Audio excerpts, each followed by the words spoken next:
সাপুরি বাবা, আমার ঘরে একটা কালনাগিনী সাপ আছে, ওই কালনাগিনী সাপটা একটু বার করে দাও। এই সাপুরের হাত থেকে কোনো বিষধর সাপ যা কোষ কোনো সাপ বাঁচা একবারে ইম্পসিবল, একবারে কোনো সব সাপ আমি বের করে দেবো, চল। আচ্ছা আমি যাবো না বাবা, তুমি যাও একলা। যাও বাবা, আমি যাবো না বাবা, আমার ওই সাপ দেখলে খুব ভয় লাগে বাবা। আচ্ছা তুই থাক, আমি সাপ বাইর করে নিয়ে আসতেছি। ঠিক আছে, যাও বাবা।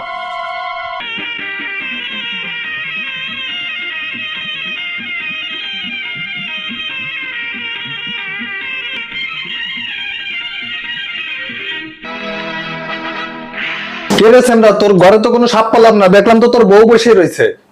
তোমার আনছি তো ওই কালনাগিনী বার করার জন্য, ওইটাই তো ঘরের সব থেকে বড় সাপ। ওই কালনাগিনী সবলে আমার জীবন যৌবন সব চলে গেল, আমার জীবনটাই শেষ হয়ে গেছে। তুমি কালনাগিনীটারে যেভাবে হোক বার করাই লাগবে তোমাকে।